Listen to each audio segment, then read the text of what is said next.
Bismillahirrahmanirrahim. Qala Syekhul Musannif rahimahullah ta'ala wa nafa'ana wa iyyakum bi'ulumihi wa bi'ulumi masyayikhina fid dharain amin.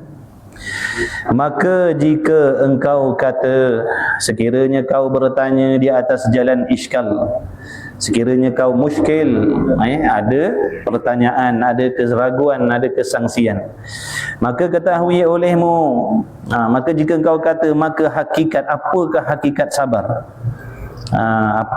Apakah hakikat sabar dan apakah hukumnya sabar? Allah Subhanahu wa ta'ala tidak menjadikan dunia ini dengan pelbagai kesenangan. Ini antara benda yang mesti kita kena sedar, mesti kena faham, mesti kena tahu, mesti kena ingat selalu. Dunia ni bukan tempat seronok, dunia ni bukan tempat yang indah. Segala jenis kesenangan, keselesaan, kegembiraan, kebahagiaan yang ada atas dunia ni bersifat sementara. Malah banyak benda-benda yang banyak perkara-perkara yang tidak, Allahumma salli ala sayyidina Muhammad, yang tidak sesuai dengan kehendak ataupun keinginan hawa nafsu kita. Dunia ni Allah jadikan penuh dengan kesusahan, kepayahan, masalah. Maka kita sebagai mukmin janganlah terkejut. Jangan kita terkejut, jangan kita tercengang. Kenapa susah sangat hidup atas dunia ni? Macam-macam masalah berlaku. Yang kita tak nak dapat, yang kita nak tak dapat, yang kita impikan tak dapat, macam-macam. Memang itulah hakikat dunia, tempat yang kita duduk ni. Dia tak boleh berubah dah. Dia tak boleh berubah menjadi syurga. Dia tak boleh berubah jadi syurga. Kalau kita impikan atas dunia ni kita dapat kesenangan, keseronokan, apa yang kita impikan semuanya dapat, apa yang kita nak dapat, apa yang kita tak nak jauh daripada kita, itu adatnya mustahil.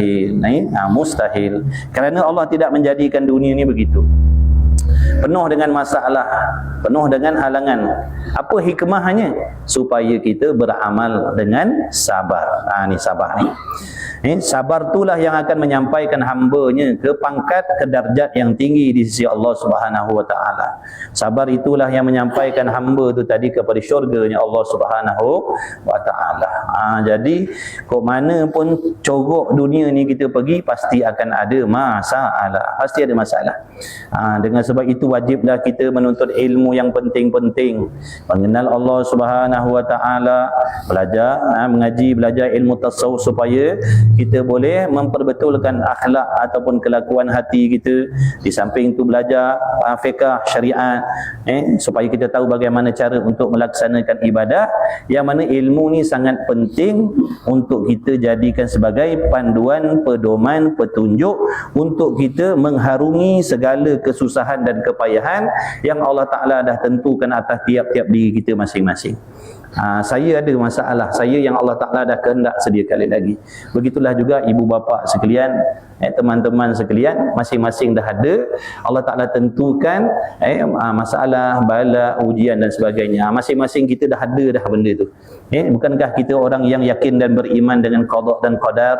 Maksudnya kita yakin apa saja yang telah berlaku, yang sedang berlaku, yang lagi akan berlaku, semuanya itu bertepatan dengan apa yang telah dikehendak oleh Allah. Dia tak boleh menyalahi dah.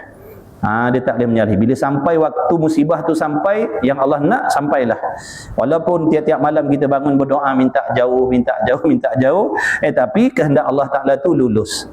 Kehendak Allah tu lulus. Kita tak boleh nak menepis kehendak Allah tu daripada berlaku. Apa yang Allah nak pasti terjadi. Jadi itulah pentingnya ilmu ni. Ilmu fardu ain ni khususnya, ilmu akidah khususnya, ilmu tasawuf khususnya, supaya kita boleh bersiap sedia menempuhi segala qada dan qadar Allah Ta'ala ni dengan penuh kesabaran. Jadi bila seseorang hamba tu menempuhi pelbagai dugaan, cabaran, halangan atas dunia ni dengan kesabaran, maka banyaklah pahala dan kebajikan yang dia dapat. Jadilah dia orang yang dikasihi oleh Allah Subhanahu wa ta'ala. Banyaklah kebajikannya nanti, tinggilah pangkatnya di sisi Allah Subhanahu wa ta'ala. Jadi bertepatan sebagaimana kata Rasulullah SAW, yang maksudnya Nabi kata syurga itu dikelilingi, dipagari oleh perkara yang menyusahkan, menyakitkan, membosankan. Inilah yang sedang orang mukmin lalui. Dunia ni ibaratnya penjara, tak bebas, banyak halangan, banyak peraturan di sisi kita orang beriman. Jadi semua ni susah. Semua ni susah. Kita kalau boleh apa yang kita nak semuanya berlaku. Apa yang kita tak nak kalau boleh janganlah sampai. Tapi tidak. Mustahil kalau kita nak benda tu jadi, mustahil. Jadi dengan kesabaran tadilah Allah Ta'ala jadikan makna ruang-ruang, Allah jadikan masalah-masalah ni sebagai asbab supaya kita boleh beramal dengan yang namanya sabar. Apabila sabar, banyak hikmahnya. Antara hikmahnya, dosa-dosa kita digugurkan oleh Allah Subhanahu wa taala, dinaikkan pangkat darjat yang tinggi di sisi Allah Subhanahu wa taala, dikasihi oleh Allah Subhanahu wa taala, diredai oleh Allah Subhanahu wa taala. Orang yang sabar pasti dia orang yang sentiasa berlapang dada dan bersangka baik ataupun menerima ketentuan Allah. Ni orang sabar. Kalau dia tak sabar, dia tak boleh jadi orang yang redha dengan qada qadar Allah. Kata ulama, tanda-tanda kita nak tahu, kita ni Allah redha ataupun tidak, mudah aja kata ulama. Tanda dia, alamatnya ada pada diri kita sendiri. Kalau kita hamba yang berlapang dada, bersangka baik, menerima apa sahaja ketentuan Allah Subhanahu wa taala ke atas diri kita, itu tanda-tanda Allah meredai kita. Kalau kita tak boleh menerima takdir, itu tanda-tanda kita tidak diredai Allah. Jadi kita renung-renungkan, kita fikir-fikirkan. Kalau kita nak Allah redha kepada kita, kita terlebih dahulu kena redha kepada Allah Subhanahu wa taala. Pernah satu ketika seorang abid bertemu dengan Rabi'atul Adawiyah. Lalu dia berdoa, dia kata, wahai Allah, redailah aku. Wahai Allah, terimalah aku ni sebagai hamba, redalah aku.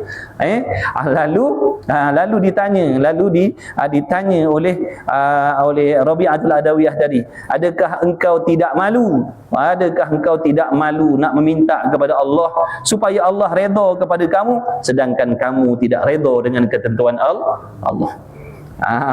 Adakah kau tak malu? Adakah kau tak segan? Kau nak Allah redha kepada engkau, padahal engkau pun sendiri tak boleh redha dengan ketentuan Allah. Jadi kalau kita nak Allah redha kita terlebih dahulu kena redha kepada Allah. Berbaik sangka dengan Allah. Allah bagi masalah, Allah bagi sakit, bukan kerana nak menzalimi diri kita, tapi nak membuka ruang-ruang ibadah. Bukankah dunia ni tempat ibadah? Dunia ni bukan tempat main-main. Dunia ni tempat beribadah. Tidak Allah ciptakan jin dan manusia melainkan untuk ibadah. Jadi apa saja yang Allah jadikan, apa saja yang Allah takdirkan ke atas diri kita ni, susah senang, untung rugi, sihat sakit, semuanya itu adalah untuk ibadah. Contohnya bila kita dapat benda yang sedap, benda yang seronok, benda yang kita nak, Allah tuntut daripada kita bersyukur dengan nikmat tu. Gunakan nikmat tu untuk taat kepada Allah Subhanahu wa taala. Maka keselangan, kebahagiaan, keseronokan yang kita dapat tadi menjadi ibadah bagi diri kita apabila kita bersyukur dengan nikmat yang kita nak. Baik, apabila sampai kepada kita benda yang kita benci, yakni benda yang kita tak nak, yang nafsu kita tak nak, contohnya masalah, kita tak nak benda ni, tapi Allah Ta'ala perintahkan kepada kita apabila kita melalui menghadapi Allahumma salli ala sayyidina Muhammad, fitnah-fitnah ni, ujian-ujian ni, Allah suruh kita beramal dengan sabar, bersangka baik kepada Allah Subhanahu wa Ta'ala. Maka orang yang sabar, yang bersangka baik dan berusaha makna mencari jalan keluar daripada masalah tadi, orang yang macam ni juga mendapat pahala dan kebajikan yang banyak di sisi Allah. Jadi orang yang macam ni, tuan-tuan, dia dapat nikmat pun Allah kasih, dia dapat masalah pun Allah kasih kepada dia. Kerana dia orang yang mengenal Allah, dia orang yang memahami hakikat, hikmah di sebalik ujian yang Allah Ta'ala bagi itu, maka dia beramal, dia berilmu dan beramal. Maka orang yang macam ni, apa saja yang datang kepada dia, semua menjadi pahala dan bekalan mati dia. Banyaklah pahala dia. Bukan sahaja pahala semayang, pahala puasa, zakat, haji, umrah, bahkan pahala-pahala amalan hati, sabar, redha tu. Sebab tu kita kena perkasakan akal kita ni dengan ilmu pengetahuan supaya kita boleh bersabar dengan pelbagai ujian daripada Allah Ta'ala. Tapi bukan selama-lamanya dah. Buat sementara waktu untuk orang beriman atas dunia. Lepas daripada tu bila dia berjaya melalui kehidupan ni dengan penuh kesabaran seperti yang Allah nak, maka besok Allah gantikan hidupnya yang penuh dengan masalah ni, Allah akan gantikan dengan kehidupan yang tidak ada masalah sama sekali selama-lamanya di dalam syurga. Duduklah bersenang-senang, duduklah berehat-rehat, duduklah dalam memiliki kerajaan yang hebat, yang mewah, yang kaya-raya dalam syurga tu selama-lamanya. Sebab tu apa pun kenalah kita ni sabar ke mana-mana pun. Tapi sabar tu payah, sabar tu pahit. Hanya orang yang ada mata hati, hanya orang yang yakin dengan janji-janji Allah, dia akan sanggup bersabar. Tapi kalau pandangan mata hati kita tak berapa nak hebat, iman kita tak berapa nak kuat, maknanya apa yang dikhabarkan, dijanjikan oleh Nabi SAW kesenangan akhirat tu untuk orang sabar ni kita tak berapa nak nampak sangat. Jadi kita tak kuat nak jadi orang sabar tu, tak mampu. Sebab mata hati kita tak berapa nak nampak jaminan-jaminan Allah di hari kiamat. Allahumma salli ala sayyidina Muhammad. Antara amalan hati ni tuan-tuan, dia lebih utama, makna lebih besar pahala dan kebajikannya daripada amalan anggota lagi. Pahala sabar tu lebih hebat daripada pahala tahajud lagi. Banyak orang yang tahajud tapi tak sabar. Tahajud tu susah, tapi sabar lagi besar pahala. Pernah satu ketika seorang Nabi 70 tahun dia tak pernah miss sekali pun berqiyamul lail. Sepanjang malam berqiyamul lail. Satu hari Allah Ta'ala balakan dia, Allah uji dia dengan sakit. Dia tak boleh bangun seperti mana biasa, maka dia duduklah, dia tak boleh nak bangun beribadah sebab diuji oleh Allah dengan sakit. Lalu dia bersabar dengan ujian sakit tadi. Keesokan harinya datang malaikat, memberitahu kepada dia bahawasanya pahala dia sabar dan redha dan bersangka baik kepada Allah di atas ujian sakit dia yang semalam tu, sehingga dia tak boleh bangun beribadah tu, padahal tak pernah tinggal 70 tahun. Dia kata apa? Pahala kesabaran dia dengan sakit tu melebihi pahala dia bangun tiap-tiap malam selama 70 tahun bertahan tahajud. Besarnya pahala sabar. Besarnya pahala sabar tu. 70 tahun berqiyamul lail lebih rendah lagi daripada pahala sabar dengan musibah yang diberi oleh Allah. Itulah hikmah dia. Allah Ta'ala maha bijak membuka ruang dan peluang ibadah untuk kita. Contohnya Allah Ta'ala sengaja dengan kehendak Allah jadikan orang fakir miskin atas dunia, nak membuka ruang kepada orang yang ada harta untuk bersedekah, untuk berzakat, untuk berwakaf dan sebagainya. Cuba kita bayangkan atas dunia ni tak ada orang susah, macam mana kita nak melakukan kebajikan sedekah tadi? Maka sia-sialah harta kita. Nampak tak? Allah maha bijak. Kata ulama, kalau semua atas dunia ni kaya semua, binasalah dunia ni. Bahkan begitulah seperti yang Nabi kata, nanti akhir zaman orang akan kaya semua, takkan ada fakir miskin seorang pun. Takkan ada dah yang namanya sedekah, tak ada, tertutup dah. Tu dah dekat sangat dah dengan kiamat dah. Kalau semuanya atas dunia ni susah, semuanya tak ada yang senang seorang pun, itu juga alamat dunia ni nak binasa. Tapi sekarang ni ada yang senang, ada yang susah, ada yang sihat, ada yang sakit, ada yang untung, ada yang rugi. Ini adalah hikmah yang Allah Ta'ala jadikan untuk nak membuka ruang dan peluang kita beribadah sebanyak-banyaknya. Maka rebutlah peluang sabar ni. Lepas mati besok tak boleh dah nak sabar. Amalan sabar ni sebelum mati, lepas mati tak boleh nak sabar tak boleh dah.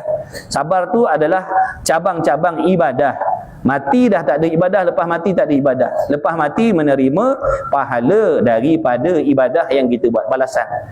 Jadi kita kena Allahumma salli ala sayyidina Muhammad, kena ada impian, kena ada harapan, kena doa, kena minta sungguh-sungguh kepada Allah jadikan kita orang yang sabar. Kena doa, minta. Di samping kita berusaha menuntut ilmu, usaha beramal, minta juga kepada Allah yang Maha Kuasa supaya jadikan kita ni, beri taufik kepada kita ni supaya jadi orang yang sabar dalam segala hal. Sabar dalam segala hal. Sabar dalam melakukan taat, sabar meninggalkan maksiat zahir batin, sabar dalam bala yang diberi oleh Allah. Kena ada impian dan harapan, aku nak jadi orang yang sabar dalam segala hal sebelum aku mati, ya Allah. Jadikanlah aku yang sabar dalam segala hal. Kena ada impian macam tu, kena ada doa macam tu. Yalah, nak minta kaya, mintalah juga. Nak minta duit banyak, harta banyak, mintalah juga. Tapi yang ni jangan lupa, yang ni lagi penting lagi. Kerana menjamin kesenangan kita nanti di hari kiamat. Minta juga doa macam tu dalam sujud lepas semayang tu, dalam sujud sebelum sujud akhir dalam semayang tu kan, doa dalam hati kita, minta. Tapi kata ulama, sebagus-bagus doa ni sebelum kita minta, kita kena menghina diri terlebih dahulu, menghina diri kita, merendahkan diri kita, mengaku kita ni pendosa dan sebagainya, supaya Allah Ta'ala memandang kita dengan pandangan belas kasihan. Tu. Sebelum nak minta apa-apa, ngaku dulu, ya Allah, aku ni banyak dosa, aku ni banyak leka, banyak lupa, banyak lalai, aku ni hina, yang mulia hanya Engkau, ya Allah. Lepas tu barulah minta. Tapi kalau kita berdoa dalam keadaan kesombongan, Allah takkan pandang doa kita. Maksudnya Allah takkan terima doa orang yang dalam hatinya ada sombong. Betul, adab nak berdoa, kena berdoa dalam keadaan kita merendahkan diri. Merendah, ya Allah, aku ni banyak dosa, aku ni banyak nikmat yang Kau bagi, aku tak bersyukur. Banyak larangan Kau, aku langgar, aku banyak kufur nikmat. Hinakan diri dulu, ampunkan aku, maafkan aku, beri taufik kepada aku. Lepas tu mintalah. Begitu. Ulama-ulama, orang soleh doa ajar macam tu supaya kita dirahmati. Maksud rahmatnya apa? Dikasihani oleh Allah. Supaya kita dikasihani. Allah kesian. Bila Allah kesian, Allah tolong. Kalau tak kesian, Allah biarkan. Maka ketahui olehmu bahawasanya sabar itu maknanya pada lughah, pada bahasa habas, yakni penjara ataupun menahan. Sabar pada bahasa maknanya tahan. Tahan, menahan. Firman Allah Ta'ala, wasbir nafsaka ma'al ladhina yad'una rabbahum bil ghadati wal 'ashyi. Dan sabar olehmu akan diri kamu, makna tahan akan diri kamu serta orang yang minta akan Tuhan mereka itu dengan pagi-pagi, yakni pagi dan petang. Artinya habaskan olehmu akan diri kamu, maknanya tahan diri kamu. Dan sesungguhnya disifatkan Allah Ta'ala dengan sabar atau makna habasnya yang diseksa akan orang yang berdosa. Maka tiada disegerakan mereka itu dengan dia. Kemudian maka dikatakan makna yang iaitu perjalanan bagi hati yang dinamakan sabar. Kerana bahawasanya habas nafsu, yakni menahan nafsu daripada terkejut pada barang yang dikatakan oleh ulama, yakni dihabaskan akan nafsu, makna dihabas akan nafsu, ditahan akan nafsu daripada berbalit-balit engkau di dalam kepayahan. Maknanya nafsu kita ni, tabiat dia apa? Tabiat nafsu ni, tabiat diri kita ni, sukakan kesenangan, tak suka kepayahan. Tu semua kita semua sama. Orang ada agama ke, orang alim ke, orang biasa ke, dah memang nafsu kita ni tabiatnya suka seronok, suka senang, tak suka susah. Sebab tu apabila datang kepada kita kepayahan, kepayahan ni benda yang tak disukai oleh hawa nafsu. Sebab itu timbul kemarahan. Nafsu tak suka susah, dia suka senang, dia suka seronok, dia suka gembira. Tu tabiat nafsu kita manusia. Jadi kalau dalam keadaan kita senang, tiba-tiba Allah ambil nikmat senang tadi, Allah gantikan dengan susah. Bahagia Allah gantikan dengan porak-poranda contohnya. Kaya Allah gantikan dengan miskin. Sihat Allah gantikan dengan sakit. Untung Allah gantikan dengan rugi. Maka di sinilah marah nafsu tadi. Nafsu ni nak marah, nafsu ni nak memberontak, nafsu ni nak bersangka yang bukan-bukan. Maka kita di sini perlukan sabar, mana menahan nafsu yang nak marah, menahan nafsu yang nak memberontak tadi. Macam mana antara cara dia nak menahan ni? Ingatkan hikmah-hikmah, kesusahan, kepayahan ya di sebalik musibah ataupun masalah-masalah yang Allah hantar pada diri kita tadi. Ingatkan kelebihannya, ingat yang kita ni banyak dosa. Maka apabila kita sabar dan bersangka baik kepada Allah, maka dosa-dosa kita tu diampunkan oleh Allah Subhanahu wa taala. Dinaikkan darjat kita, ditinggikan pangkat kita. Bahkan sabar inilah juga perjalanan para nabi, para rasul, para auliaillahi salihin. Maka semua kekasih Allah ni semua kekasih Allah ni adalah orang-orang yang sabar. Begitulah. Jadi kena sabarlah ke mana-mana pun. Sebab tu kalau orang kita cerita dengan orang masalah kita bagian, dia kata sabarlah. Nak kata apa lagi? Apa lagi nak bagi nasihat? Nak bagi nasihat jadi sabarlah. Tadi dia cerita setengah jam masalah. Sabarlah tuan, sabarlah. Tu je. Dah tak ada benda lain dah. Tu je satu jawapannya, sabar. Jangan marah. Jangan marah dengan ketentuan Allah tu. Bukan Allah nak naya kita, Allah nak bagi pahala dan kebajikan yang banyak.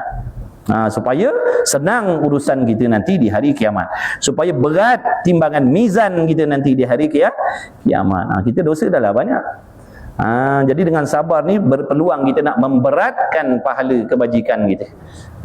Lagi banyak susah, lagi banyak sabar, lagi banyak kebajikan. Makin hebat kedudukan orang tu sisi Allah, makin hebatlah fitnah yang dia dapat. Makin hebat fitnah dia, makin hebatlah sabarnya. Makin hebat sabarnya, makin tinggilah kemuliaannya di sisi Allah Ta'ala. Dia punya sifat dia macam tu dah. Makin orang tu dekat dengan Allah, lagi Allah nak bagi pangkat mulia dekat dia, makin Allah bagi kesusahan dekat dia. Makin Allah sayang kepada dia, makin Allah balakan dia dengan kesusahan. Bukan sebab Allah benci dah. Allah nak naik darjat di sisi Allah. Jadi kasih sayang Allah kepada hamba tak sama kasih sayang hamba sesama hamba. Kita kalau sayang sesama hamba pada keluarga kita, contoh, kita akan jauhkan dia daripada kesusahan, kita akan bagi apa yang dia nak, kita akan usaha dapatkan apa yang dia suka. Itu kasih sayang sesama makhluk. Jadi kita sayang anak bini kita, apa dia tergagak je cuba dapatkan. Apa yang dia nak cuba dapatkan. Apa yang dia takuti cuba kita elakkan, jauhkan. Itu kasih sayang makhluk sesama makhluk. Tapi kalau Khalik kasih kepada makhluknya, Allah buat sebaliknya. Sebaliknya. Allah takkan bagi apa yang dia nak, Allah akan bagi benda yang dia tak mau. Susah perjalanan dia. Sebab daripada itulah nanti dalam hatinya akan sentiasa ada Allah. Daripada kesusahan itulah nanti dalam hatinya sentiasa ada Allah. Harapan dengan Allah, pergantungan dengan Allah, selalu berdoa dengan Allah, selalu minta tolong kepada Allah, sedar dirinya lemah dan sebagainya. Itu semua sifat terpuji. Dan kata kir, sabar itu dihabaskan nafsu daripada berkehendak keluar daripada kepayahan dengan hukum. Sabar ni makna menahan nafsu daripada maknanya nak menyelamatkan Allahumma salli ala Muhammad. Sabar itu dihabaskan nafsu, menahan hawa nafsu daripada berkehendak keluar daripada kepayahan dengan hukum. Maknanya kita nak tinggalkan kepayahan. Sebab tu orang hebat ni, Allahumma salli ala Muhammad. Orang hebat, auliaillah, bila ditanya apa yang kau suka, dia kata aku suka apa sahaja yang ditentukan oleh Allah atas diri aku, semuanya aku suka.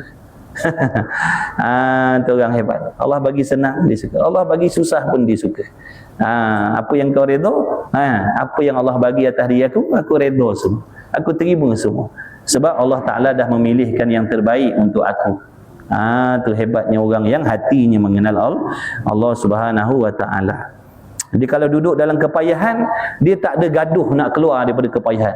Subhanallah. Kata Allah Sayyidina Muhammad Al-Habib Ali Ja'far Al-Idrus, dia kata apa, kalau sakit jangan cepat-cepat nak berubat, kata dia. Bersedap-sedaplah dulu dengan sakit tu. Janganlah nak sembuh cepat. Sebab apa? Ghalibnya hati kita ni, diri kita ni bila sakit, hati kita lebih dekat kepada Allah. Tu dia kata, kalau sakit jangan cepat-cepat nak berubat, kata dia. Bersedap-sedaplah dulu dengan sakit tu. Kita orang awam ni mana boleh tak? Kita kalau boleh tak nak sakit. Dia pula kata janganlah cepat-cepat sihat, duduk berseronok dengan sakit tu. Lagi banyak sakit, lagi banyak sabar, lagi banyak dosa diampunkan oleh Allah. Tu orang pelik-pelik. Orang Allah pilih ni dia terbalik. Dia tak keluh kesah. Allah bagi dia sakit, dia tak keluh kesah. Dia tak, Allah Sayyidina Muhammad, dia tak memberontak nak keluar daripada kepayahan tu dah. Sebab dia hatinya Masya Allah sangat-sangat bersangka baik kepada Allah. Apa yang Allah tentukan tu semua dah terbaik dah. Apa yang Allah tentukan tu terbaik dah. Jadi dia tak gaduh nak keluar dalam kesusahan yang Allah Ta'ala bagi kepada dia. Dilalui dengan kesabaran. Nafsunya tak memberontak nak keluar daripada kesusahan tu. Tak macam kita. Kata Tuan Guru Haji Abdullah Pondok Lubuk Tapah, dia kata kita belajar kitab-kitab macam ni supaya dapat kita sedari bagaimana keadaan kita nak dibandingkan dengan orang-orang soleh. Jauhnya lah jarak amalan kita, zahir batin kita dengan mereka. Mereka sabar dengan kepayahan, kita tak sabar. Mereka redha dengan kepayahan, kita tak redha. Tu jauh pangkat kita dengan orang-orang soleh tu. Supaya paling tidak kita menyedari yang kita ni tak ada apa-apa di sisi Allah Ta'ala. Dia kata Tuan Guru Haji Abdullah, dia kata kita ni belajar ni supaya kita sedar betapa jauhnya kita ni dengan Allah Ta'ala. Hati kita tak sama macam hati orang-orang soleh. Jadi supaya kita sedar jauhnya kita di sisi Allah. Sebab apa tu? Kita tak nak ni ada penyakit ujub, perasan konon-konon kita ni ada kelebihan di sisi Allah. Tu. Kalau kita tak pandang macam ni, kita rasa macam kita ni dah ada kelebihan di sisi Allah dah. Rasa macam kita ni orang yang dah ada martabat pangkat tinggi dah sisi Allah dah.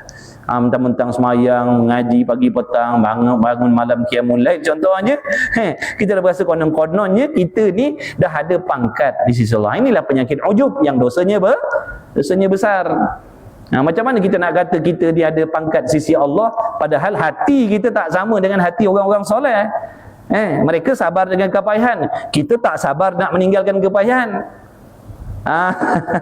Macam mana kita nak kata kita ni ada pangkat mulia sisi Allah? Tu antara hikmahnya belajar kitab-kitab macam ni. Betapa hebatnya orang-orang yang sabar tu. Macam tu kita lain tak? Kita lain tak? Kita nak mengarah-ngarahkan Tuhan. Kita ni nak mengarah-ngarahkan Tuhan. Mereka terima saja apa yang diatur oleh Allah. Dia tak mengarah-ngarahkan Tuhan. Kita mengarah-ngarahkan. Padahal kita sendiri yakin dan beriman Allah lah sebaik-baik penentu. Allah lah yang terlebih mengetahui apakah yang terlebih baik untuk kita di sisinya Allah Subhanahu wa Ta'ala. Dan bahawasanya tiada kata kir sabar itu dihabaskan nafsu daripada berkehendak keluar daripada kepayahan dengan hukum. Dan kota sabar itu, bentengnya itu menyebut akan qadar, maknanya mengingatkan akan Allahumma salli ala sayyidina Muhammad, pangkatnya, qadarnya, kedudukannya, qadar kepayahan tadi dan waktunya. Dan bahawasanya tiada bertambah dan tiada kurang, dan tiada terdahulu dan tiada terkemudian, dan tiada faedah di dalam terkejut. Makna kita nak menggelabah, kita nak keluh kesah, kita nak stres contohnya. Dengan tidak ada kesabaran, tetapi ada pada mudarat dan kebinasaan. Jadi kalau kita tak sabar dengan pelbagai ujian, Bukan kita mendapat kebaikan, bahkan kita mendapat kebinasaan, dapat kemurkaan Allah Subhanahu wa taala. Bila kita tak sabar, kita jadi orang yang tak redha dengan ketentuan Allah. Kadang-kadang nak komplain Allah taala pula, kadang-kadang nak belagak lebih tahu daripada Tuhan pula, atau daripada tak sabarlah tu. Na'udzubillah min zalik. Bukankah baik kalau Allah takdirkan hidup aku macam orang tu, dia jadi macam tu pula dah. Dia tak sabar.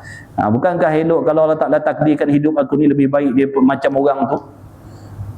Bukankah lebih baik kalau Allah Ta'ala jadikan aku macam tu? Seolah-olah kita lagi tahu daripada Allah Subhanahu wa ta'ala. Tak sabar. Mana kita tak tahan benda tu. Kadang-kadang sampai terjemah dekat lidah.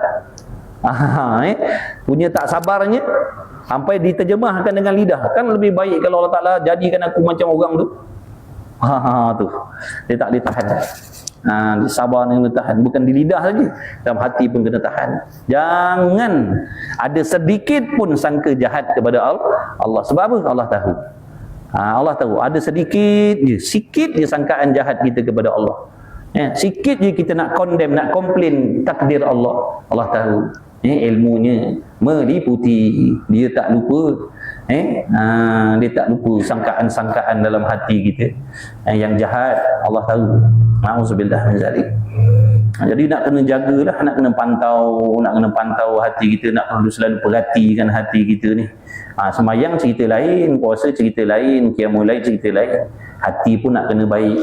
Hati pun nak kena beradab, berakhlak dengan Allah Subhanahu wa ta'ala. Bukan zahir sahaja. Dua-dua kita nak kena usaha uruskan sebaik mungkin sebelum kita dipanggil, dijemput oleh Allah Subhanahu wa ta'ala. Pada sekarang kita nak kena usaha perbetulkan, perbaiki. Sudah-sudahlah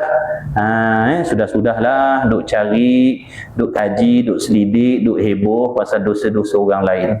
Doakan yang baik-baik sudah. Baik kita uruskan diri kita ni, yang nak mati sehari dua lagi ni. Baik kita uruskan hati kita, zahir kita, baik kita belajar, perbetulkan. Mudah-mudahan ada kesempatan, mudah-mudahan sempat kita nak perbetulkan diri kita untuk kembali kepada Allah. Mudah-mudahan kita balik kepada Allah dalam keadaan elok zahir dan batin kita. Macam tu. Sudah-sudahlah, tak ada menguntungkan pun. Lagi kita ambil tahu tentang dosa orang, lagi jadi penyakit hati kita. Lagi kita kaji selidik dosa orang, cari dosa orang, lagi memberi mudarat kepada hati kita. Lagi parah hati kita nanti, lagi payah nak berubat nanti. Dan bagi kota ini sebutkan baik balas daripada Allah Ta'ala, dan elok pertaruhan pahalanya pada Allah Ta'ala. Macam mana nak mengkuatkan kita ni supaya jadi orang yang sabar? Ingatkan, bahkan yakin dengan janji-janji Allah. Dalam kitab Penawar dia kata apa? Bila kita sabar dengan bala, dengan kesusahan, Allah naikkan. Setiap kali datang kesusahan, dia sabar. Setiap kali datang kesusahan, dia sabar. Setiap kali dia sabar tu, dinaikkan darjatnya 900 darjat oleh Allah. Setiap kali dia sabar dengan susah. Kalau satu hari ada 10 kesusahan, kali kan? Sekali sabar dengan kepayahan, Allah naikkan 900 darjat. Kalau 10 kali, kalau sepanjang hidupnya dia sabar, agak-agak macam mana kedudukannya di sisi Allah. Jadi tak peliklah orang yang sabar dan yang bersangka baik dengan Allah ni, walaupun diuji oleh Allah dengan ujian yang berat-berat, tak peliklah seperti mana yang dikhabarkan oleh Rasulullah SAW, bangkit daripada kubur, Allah bagi dia sayap dan mereka terbang terus ke syurga, tidak dihisap oleh Allah. Padan pun amalan dia hebat. Orang yang redha dengan ketentuan Allah. Apa je Allah bagi, redha dia, sangka baik dia dengan Allah. Dia tak pernah nak kata yang bukan-bukan, nak sangka yang bukan-bukan tak. Dia terima dengan berlapang dada, sebab dia tahu Allah bukan nak naya dia, tapi Allah kasih kepada dia. Mudah-mudahan Allah jadikan kita orang yang macam tu. Amin ya Rabb. Amin ya Rabbal Alamin. Ya Allah, ya Mujib, ya Hadir la yaghib. tawassalna ilaika bil habib iqdi hajatina al-qarib. Mudah-mudahan dengan berkat Nabi Muhammad sallallahu alaihi wasallam kita bertawassul kepada Allah, mudah-mudahan Allah Taala jadikan kita orang yang sabar dalam segala hal. Amin ya rabbal alamin. Faslun, ini satu fasal, maka lazimkan olehmu, makna pastikan, mestikan olehmu dengan memutuskan akan akobah ini yang sangat payah. Ni dia cerita pasal apa ni hari tu? Iaitu Allahumma salli ala sayyidina Muhammad, perkara yang menjadi kepayahan yang mengganggu kita ni nak beribadat. Antaranya dulu kata apa? Kepayahan dan musibah. Ni kepayahan, musibah, masalah ni yang datang pada kita ni hari-hari. Ini adalah antara halangan yang Allah sengaja tentukan.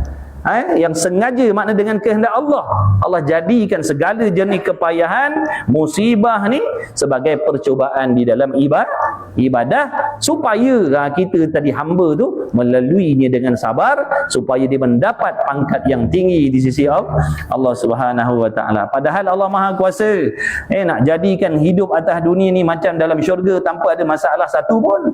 Allah Maha Kuasa, tapi Allah tak kehendak nak menjadikan dunia begitu. Kalau dah senang, tak ada masalah, tak ada susah, tak ada fitnah, bukanlah yang dunia namanya, syurga lah namanya. Itu namanya syurga. Sini bukan syurga, ni dunia. Penuh dengan kepayahan, penuh dengan kesabaran. Jadi sabarlah ke mana-mana pun. Nak kata apa lagi? Sabarlah, telanlah pil sabar tu. Ni jam ada tu kat wasabi tu. Dia hantar pil sabar, gambar pil, dia tulis situ pil sabar katanya. Bukan main besar pilnya. Sebab tu tak sanggup nak telan.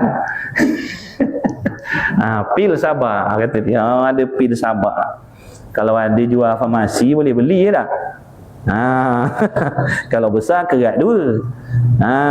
Pil sabar tu kalau besar kerat dua. Makan separuh-separuh. Ni masalahnya tak ada jual pil sabar ni. Tak ada jual. Allah sallallahu Muhammad. Ni jadi ingatkan janji, yakin dengan janji Allah, jangan putus harap. Yakin, kalau aku sabar pasti Allah ampunkan dosa aku yang banyak ni. Kalau aku sabar, insya-Allah mati aku nanti tak ada bawa dosa dah. Sebab apa? Dah terhapus dengan sebab kelebihan sabar. Kalau aku sabar, pasti pangkat aku besok tinggi sisi Allah, mudah urusan akhirat aku. Yakin dengan janji-janji Allah tu. Untuk kita orang awam ni boleh kita nak menilik janji-janji baik daripada Allah untuk nak memberi semangat kepada kita untuk mengamalkan sesuatu kelebihan ibadah tadi. Sebab tu Nabi ceritakan kelebihan ini, kelebihan tu, kelebihan ni, kelebihan tu, taruh cadang untuk orang yang imannya lemah macam kita ni. Kita nak lalui macam wali-wali, macam Nabi-Nabi, tak mampu kita. Tak mampu. Jadi kita orang awam ni, antara cara nak menggalakkan kita, nak menyeronokkan kita melakukan sesuatu jenis amal, tilik apa janji pemberian Allah Ta'ala tu. Yakin yang kita akan dapat benda tu. InsyaAllah dia akan menolong kita jadi kuat nak buat sesuatu jenis ibadah tu.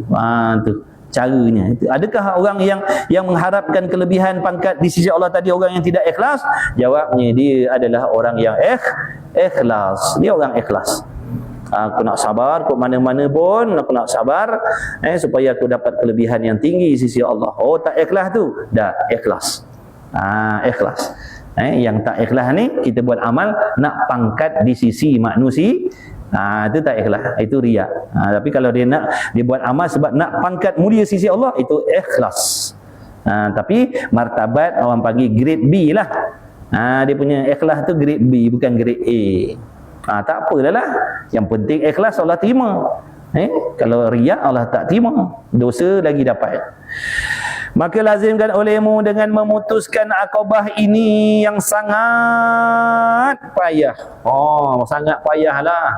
Banyak orang kaki semayang, bangun tahajud. Cerita bila sampai bab musibah, habis tersungkur. Tu. Sabar nak buat taat, payah juga nak buat taat ni, nak buat yang Allah suruh tu payah. Bukan senang. Syaitan ganggu dunia, ganggu orang, ganggu macam-macam lah. Mana payah juga tu. Kalau tak sabar tak boleh semayang, tak sabar tak boleh belajar agama, tak sabar tak boleh puasa. Maknanya payah juga nak buat taat tu. Lepas tu satu lagi, lebih payah daripada nak buat taat, iaitu meninggalkan maksiat lagi payah daripada nak buat taat. Waktu kita boleh semayang 5 waktu, tapi kita tak boleh nak tinggalkan maksiat, mesti nak buat maksiat. Tak dosa besar, dosa kecil. Tak anggota zahir, anggota batin, mesti nak buat dosa juga. Jadi kalau nak buat taat tadi perlukan kesabaran yang tinggi, nak meninggalkan maksiat lebih-lebih lagi nak memerlukan kesabaran yang lebih tinggi. Lepas tu ada lagi yang lebih tinggi daripada tu, lebih berat, iaitu sabar atas ni. Ni atas bala, sabar atas musibah, sabar atas masalah ni. Ini lagi berat daripada yang dua sebelum tadi. Lagi berat lagi. Sebab tu tak pelik lah, dia orang ada ilmu, dia orang banyak amal, dia orang yang dah jauh diri daripada perbuatan-perbuatan maksiat, tapi bila Allah uji dia dengan masalah rumah tangga contohnya, masalah suami, masalah isteri, masalah anak-anak dan sebagainya, habis. Hatinya tak mampu nak hadap. Padahal ibadatnya banyak, tak buat maksiat pun. Tapi bila Allah uji dengan masalah, nak tersungkur dia, habis. Tak boleh sabar, tak boleh terima takdir, kata dia. Padahal dia orang yang bangun tahajud tiap-tiap malam. Padahal dia orang yang selalu puasa siang hari, orang yang banyak sedekah, orang yang tutup aurat. Tapi bila Allah uji dia dengan masalah, habis. Jadi mudah-mudahan maknanya kita ni boleh dapat jadi orang yang sabar dalam segala hal. Sabar atas taat, sabar meninggalkan maksiat zahir batin, sabar dalam melalui bala ujian yang telah ditetapkan oleh Allah. Amin ya rabbal alamin. Maka lazimkan olehmu dengan memutuskan akobah ini yang sangat payah. Imam Ghazali kata payah, takkan kita kata mudah pula. Imam Ghazali kata sangat payah, bukan payah, sangat payah, bersangatan. Lagi yang menegahkan, lagi yang amat tegahnya dengan menolakkan akan segala awarid yang empat. Yakni yang melintangkan, yang menghalang dalam perjalanan ibadah tadi, dan menghilangkan penyakit. Dan jika tiada makna kalau kita tak lazim dengan memutuskan akabah ni dengan sabar, yakni tiada engkau putuskan dia, maka tiada meninggalkan dikau menyebut akan maksud engkau daripada mengerjakan ibadah. Makna mudah bahasanya, mudah ayatnya, kalau tak sanggup nak sabar tadi, tak payahlah nak cerita pasal ibadah. Tak payah ceritalah pasal ibadah, nak Allah redha kita, nak dapat pahala, nak dapat syurga, nak selamat, tak payahlah cerita pasal tu. Kalau tak sanggup nak lalui segala perkara ni tadi dengan sabar, tak payah nak ceritalah pasal benda-benda tu. Sebab benda-benda tu nak diperolehi, laluannya, jambatannya sabar tu je. Tapi kalau kita tak nak pilih sabar, tak nak sabar, tak payahlah nak mimpikan pangkat tinggi sisi Allah, nak banyak kebajikan, nak ampunkan dosa, nak masuk syurga tanpa hisab. Tak payahlah nak mimpikan benda-benda tu kerana benda-benda tu hanya boleh diperolehi dengan ni, melalui segala-galanya ni dengan kesabaran. Nak Allah redha kita, tak payah mimpi Allah redha kalau kita tak boleh nak sabar. Nak Allah redha kita, nak ibadah kita Allah terima, tak payah nak harap Allah terima kalau kita orang yang tak sabar. Dan jangan engkau fikir padanya pula istimrar, makna berterusan, daripada bahawa engkau hendak mendapatkan dia dan engkau menghasilkan dia. Tak payahlah kau nak mengharap-harapkan kau dapat memperolehinya kalau kau tak sabar. Maknanya kalau kau tak sabar, janganlah kau nak mengharap-harapkan keredaan Allah tu dan macam-macam kelebihan. Dan bahawasanya bagi tiap-tiap sesuatu daripada pekerjaan yang membimbangkan, yang segera dan bertangguhnya, kemudian bahawasanya yang terlebih besarnya, yang terlebih sukarnya pekerjaan ini, pekerjaan rezeki dan mentadbirkan dia akan rezeki. Ini pun antara perkara yang kita payah nak bersabar ni, masalah rezeki ni. Padahal kita dah sendiri dah yakin rezeki kita dah ditentukan oleh Allah Subhanahu wa taala. tak berlebih, tak berkurang seperti mana yang Allah dah tetapkan sedia kala lagi. Tapi kita tak sanggup nak bersabar sehingga kita menurut keinginan hawa nafsu kita, tak boleh tahan nafsu kita, kita tetap bekerja, berusaha bermati-matian pagi, petang, siang, malam, menghabiskan setiap masa kita, setiap minggu, setiap bulan, setiap tahun mencari rezeki sebanyak-banyaknya, sehingga kita meninggalkan amal-amal yang wajib. Tu tak sabar. Tak sabar, kita tak boleh sabar. Padahal rezeki tu Allah dah atur. Jadi patutnya kita cari dalam jalan pertengahan saja. Rezeki ni usaha pertengahan. Jangan melampau-lampau, jangan berlebih-lebih. Sebab apa?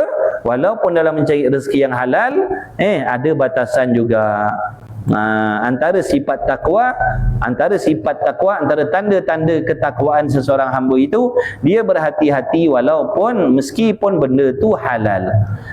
Meskipun benda tu halal, tapi dia tetap berhati-hati, tetap dia maknanya berpada-pada dalam mencari yang halal, kerana takut bimbang terjatuh kepada benda yang memberi mudarat kepada ibadah dia, walaupun halal.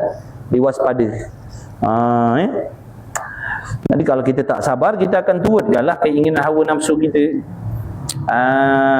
Tak pedulikan ilmu, tak pedulikan ibadah. Pagi, petang, siang, malam, sepanjang umur kita cari rezeki saja. Mencari rezeki halal itu satu kewajipan, nak menanggung anak bini itu satu kewajipan, tapi ia bukan merupakan lesen untuk kita meninggalkan kewajipan yang lain. Jangan kita faham sebagai suami, sebagai ayah, kita gunakan lesen mencari rezeki yang halal, mencari nafkah yang halal, kita jadikan dia sebagai lesen untuk kita meninggalkan wajib-wajib yang lain. Dah tak boleh. Maknanya yang wajib lain pun kena tunaikan juga. Wajib cari rezeki halal pun nak kena buat. Wajib solat pun nak kena buat. Belajar ilmu tentang solat pun nak kena buat. Belajar ilmu fardu ain pun wajib kena buat juga. Jadi tak ada istilah kita ni tak boleh nak buat yang lain-lain sebab sibuk mencari rezeki, nak menanggung keluarga. Tak boleh. Itu satu.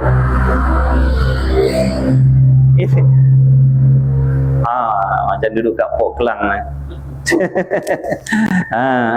Jadi itu satu perangkap dan tipu daya yang nak melekakan orang lelaki khususnya. Nak melekakan nanti sampailah habis umur kita cari rezeki yang halal pagi, petang, siang, malam dengan alasan nak menanggung keluarga. Rupa-rupanya kita terabai, kita meninggalkan kewajipan yang lain. Besok jadi dosa, jadi azab pula pada diri kita. Besok Allah tanya kenapa tak semayang, kenapa tak belajar agama, kenapa solatnya salah, kenapa akidahnya tak betul. Puas nak menjawab. Jadi kita kena bagikan masa-masa kita. Ada masa cari rezeki, ada masa tutur ilmu. Dah macam tu. Cari rezeki dan menuntut ilmu. Menuntut ilmu ni tak boleh tidak. Mesti kita kena usahakan. Daripada situlah nanti Allah akan beri kepada kita petunjuk-petunjuk bagaimana cara selok-belok nak melakukan amal ibadah yang betul.